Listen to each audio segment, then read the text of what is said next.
क्षमता का निर्माण। कौशल विकास का बेहतर ढांचा।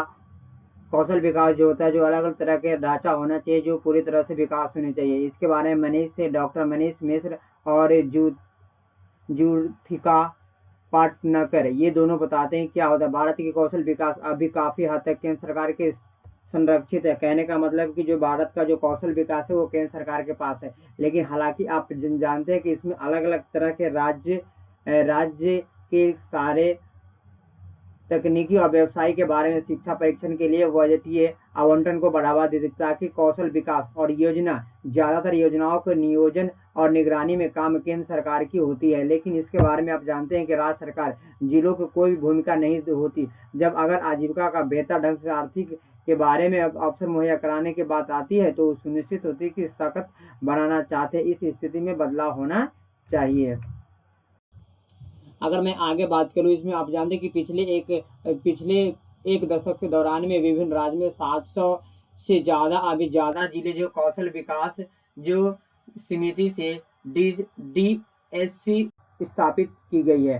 हालांकि आप जानते हैं कौशल परीक्षण योजनाओं के नियोजन, उन्हें लागू करने और उनकी निगरानी में अब तक यह समितियों के अंदर असरदार भूमिका देखने को नहीं मिली है और इसमें थोड़ा वक्त लग सकता है। ताकि अगर आप जानते हैं कि इस सिलसिले में विकेंद्रीकरण का लक्ष्य हासिल करना है तो जिला कौशल समितियों की क्षमता का निर्माण जरूरी होता है, जो कि इसलिए समिति के बारे में आपको जिला स्तर पर कौशल विकास के प्रबंधन का दायित्व संभालना होगा ताकि संसाधनों को अधिकतम और बेहतर उपयोग के स्थानीय आकांक्षाओं की पूर्ति हो सके। ताकि इसके अलावा समाज के तनाव वंचित समुदाय के लोग को भी इस तरह का प्रतिक्रिया का हिस्सा बनाना होगा। ताकि आप जानते हैं इस पैराग्राफ में ये कहा गया है कि अभी पिछले एक दशक के बारे में 700 से ज़्यादा जिला कौशल विकास समितियों के बारे में यह स्थापित किया गया। हालांकि इसमें कौशल विकास परीक्षण के बारे में योजना को लागू करने के लिए, निगरानी करने के लिए, देखने के लिए पूरे इसमें जिला को आपको दायित्व दिया गया, जबकि जिला कौशल विकास समिति के बारे में निर्माण जरूरी होता है कि जिले स्तर पर हर तरह से विकास होना चाहिए और यह कर्तव्य बनता है, दायित्व बनता है कि सबको सही से लागू करना चाहिए और इसके अलावा अलग अलग तरह की आकांक्षाओं की पूर्ति हो सके और इस समाज में तमाम वंचित समुदाय के लोग भी, जो भी लोग बच जाते हैं कौशल विकास परियोजना के माध्यम से, कोई भी व्यक्ति को वो छूट ना पाए। अगर मैं आगे बात कर लूँ, इसमें जिला कौशल समितियों की क्षमता को निर्माण जरूरतों को समझने के लिए सबसे पहले कि हमें विवेकित कौशल प्रबंधन प्रणाली के कामकाज के बारे में जानना होगा। इसके लिए जिला स्तर पर मांग और आपूर्ति, सामाजिक आर्थिक स्थिति और कौशल में जुड़ी आधारभूत संरचना को ध्यान में रखते हुए कौशल परीक्षण के लिए नियोजन की बात है। विभिन्न गतिविधियों को मसलन यह परीक्षुओं के बारे में यह बताया जाता है कि इसके लिए पहचान, उन्हें सलाह देने आदि जिला कौशल समितियों को संसाधन की उपलब्ध कराना चाहिए। इसके अलावा योजना की निगरानी और मूल्यांकन भी जरूरी है ताकि अपेक्षित नतीजों को हासिल किया जा सकता। बात सही, अगर किसी भी तरह का योजना लागू होती है जिला में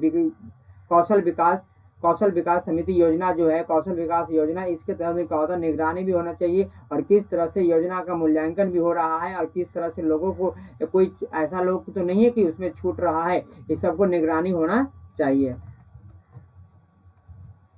अगली पॉइंट आ रहा है कि जिला कौशल समिति के जिले में विकास के जुड़े तमाम अहम अधिकारी शामिल होते हैं। इस अधिकारियों के अपने विभागीय कार्यक्रम और आर्थिक स्थिति के बारे में, संभावना, श्रम बल की प्रवृत्ति को प्रशासनिक के बारे में यह जानकारी बेहतर समझना होता है ताकि इसे हर तरह के कारोबार और समुदाय के लोग कौशल परीक्षण की बेहतरीन सुविधा मुहैया कराई जा सकती है।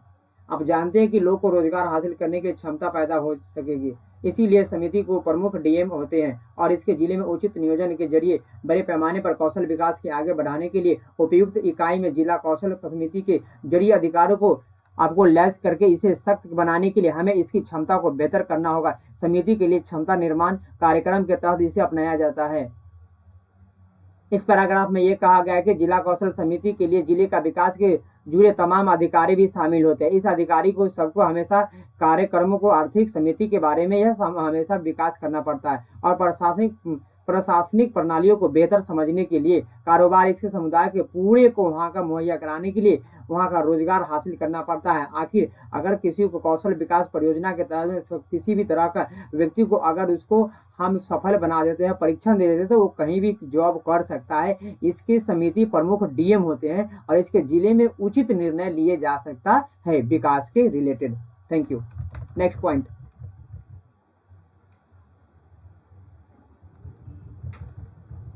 आप जानते हैं कि इसमें ज्ञान के सृजन और प्रबंधन सामग्री जो स्थानीय जरूरतों के हिसाब से पैदा करने के लिए परीक्षण के जरिए ज्ञान के प्रसार बेहतर और तरीके से अवसर मिले कराए, ताकि मूल्यांकन के साथ कार्रवाई योग्य सुझाव पर फोकस करना होगा। आप जानते हैं कि आपके समाज में अलग अलग तरह के युवा होते हैं, अलग अलग तरह का उनका डिग्री होता है। उस सभी को ध्यान में रखते हुए ऐसा उसको परीक्षण दिया जाए तो वह आगे आपके समाज में कहीं भी उसको जॉब कुछ मिल सकता है, वह काम कर सकता है।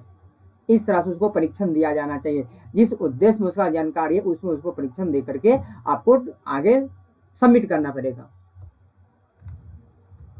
दूसरी बड़ी बात है कि छोटी अवधि के लिए कौशल परीक्षण वाले राज्य के कौशल मिशन या संकल्प की सक्रियता पर्याप्त नहीं है। लिहाजा जिला कौशल नियोजना पर ध्यान देने की जरूरत है कि इसका मतलब यह होता है कि जिला कौशल समिति के मौजूद लोगों का ज्यादा जिलों में पूरी तरह से इस्तेमाल नहीं किया जा सकता है, क्योंकि जिला कौशल समिति के संकल्प के बीच में विभिन्न संपादकों के परिणाम स्वरूप यह होता है कि परीक्षण गतिविधियों के नियोजन की निगरानी के मानव स्वरूप की जरूरत को जिला में कौशल समिति के ठोस और प्रणाली प्रमाणिक योजनाओं के तैयार किए जाते हैं, ताकि इसीलिए किया जाता है कि सुनिश्चित किया जाए कि अलग अलग जिलों के आवश्यकताओं को मद्देनजर रखते हुए योजना को प्रभावी तरीके से काम कर सके, ताकि इसमें अलग अलग तरह के जो संकल्प हो DSC टूल किट तैयार किए जाए, जिसमें कि कौशल संबंधित गतिविधियों के नियोजन के निगरानी के लिए ढांचा और इसके कौशल परीक्षण के संभव प्रबंधन के लिए उपयोगी जानकारी के लैस लाइब्रेरी मौजूद है। कौशल विकास और उद्यमशीलता मंत्रालय ने मुख्य कार्यक्रम प्रधानमंत्री कौशल विकास योजना के तहत जिला कौशल समिति के तहत अहम भूमिका निभाई। प्रधानमंत्री कौशल विकास योजना के तहत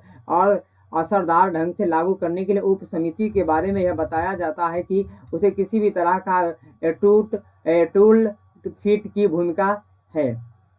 आप जानते हैं कि आपके कौशल विकास परीक्षण जो राज्य के कौशल मिशन के बारे में यह संकल्प ली जाती है कि वो उसके लिहाज से जिला कौशल परियोजना के बारे में जिला को विकास किया जाना चाहिए। जब जिला का विकास होगा तो राज्य विकास होगा, राज्य विकास होगा तो देश विकास होगा। इसीलिए अगर हम आप जानते हैं कि अभी हमारे देश में बहुत ज़्यादा युवा जो है वो बेरोजगार है, पर डिग्री तो ले लेते हैं लेकिन उनके पास टेक्निकल किसी भी तरह का नॉलेज नहीं होता है। इसके क्या होता है, उनको जॉब की बहुत ज़्यादा कमी होता है। इसका परिणाम यह होता है कि बेरोजगारी उत्पन्न ज़्यादा होने लगता है। तो हम माननीय प्रधानमंत्री जी ने प्रधानमंत्री कौशल विकास योजना के तहत पूरे युवा जो भी है हमारे देश के गर्ल्स और बॉयज सभी को वह एक शिक्षित कौशल एक परियोजना के तहत में सबको शिक्षित करके और अच्छे से उनको किसी भी क्षेत्र में जानकारी दे करके वह आपको परीक्षण करने के बाद उनको जॉब दे दिया जाएगा। इससे क्या होगा, हमारा देश की बेरोजगारी कम होगा। Thank you. इसकी जवाबदेही डीएम के पास होता है। दूसरी तरफ अगर मैं बात करूँ, इस कदम में अलावा हमें जिला कौशल समितियों के जुड़े ज्ञान सृजन को प्रसारण की प्रक्रिया संभव करना पड़ेगा। बस उसी के बारे में है, आगे कोई बड़ी बात नहीं इसमें, इस पैराग्राफ में।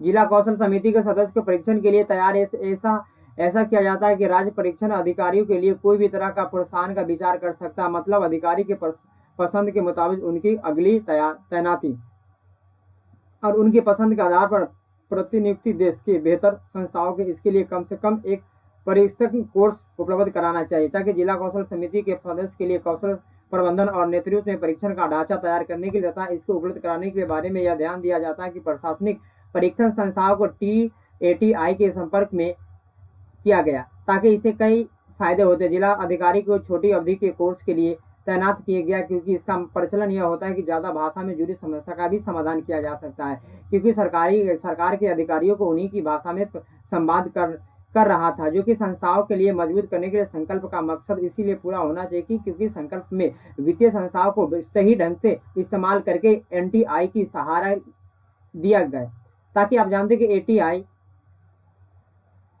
एटीआई के से सरकारी संस्थाओं को होने के वजह से जरूरी सामग्री के उपलब्ध कराने के लिए कोई भी दिक्कत नहीं हुई, ताकि एटीआई के इस्तेमाल करके संबंधित पक्षों के लिए बेहतर विकल्प साबित हो सकता है। अगर दूसरी ओर अगर मैं बात कर लूँ इसी के पॉइंट, आखिर इस पैराग्राफ कहना क्या चाहता है। इस पैराग्राफ में कोर है कि जिला में जो भी समिति होता है उस समिति को आपको सभी जो युवा होता है जो कौशल विकास परियोजना के तहत में सबको आपको परीक्षित करना है, ताकि उसमें अलग अलग तरह के जो कंपनी में जाए तो ज़्यादा परेशानी नहीं हो। उन्हें अलग अलग तरह की भाषा भी होती है, सभी के भाषा के बारे में उनको जानकारी मिले जिस चीज़ में वह जाना चाहते हैं उस चीज़ के बारे में। और इससे क्या होता है, हमारा दिक्कत किसी भी नहीं आएगा और हमारा डेवलपमेंट होगा, जिला, देश और राज्य। दूसरी पॉइंट में अगर मैं बात कर लूँ इसमें उसी तरह का बात है, शिक्षा से बेहतर ढांचा तैयार किए जा सकते हैं। इसके लिए विशेषज्ञ संस्थाओं के शिक्षकों की मदद के लिए ली जानी चाहिए, ताकि आइडिया के स्तर पर सही मायने में शक्तिकरण के प्रचार प्रसार के हो सके। आप जानते हैं कि पढ़े लिखे भी को भी शिक्षा के बेहतरीन ढांचा को आप तैयार कर सकते हैं और विशेषज्ञ को भी इनके बारे में जानकारी ले सकते हैं।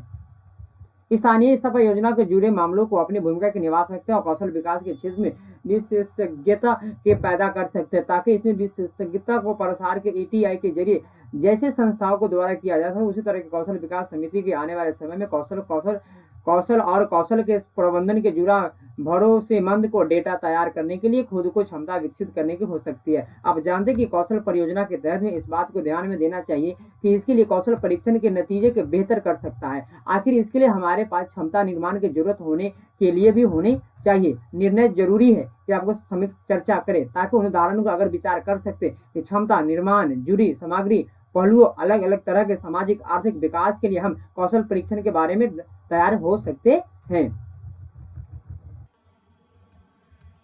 लेकिन दूसरी तरफ बात करें भारत के प्रारंभिक के कौशल के मामला के बारे में, अगर जाति आधारित पर हो तो ये जाति आधारित नहीं होना चाहिए। किसी भी धर्म के लोग, किसी भी कास्ट के लोग, सभी को यह कौशल विकास परियोजना के तहत सबको परीक्षण देना है। और दूसरी पॉइंट ये आता है इसमें कि अलग अलग तरह के इसका काम होता है, भूमिका के जरूरी होता है कि करियर के तौर पर आपको यह संभावना होता है कि जाति के लिए कार्य की उत्तक आकर्षक होनी चाहिए और इसके मौजूदा के कामकाजी के माहौल में इस तरह की होना चाहिए जो कि साथ में ही दोनों विकसित तथा जुड़े हुए कार्य की तरह करने का मार्ग प्रसन्न होना चाहिए। इसके लिए आपको ध्यान देना चाहिए कि अलग अलग तरह के इसके बारे में टॉपिक आता है, इसके लिए आपको डेवलपमेंट करना चाहिए। Thank you.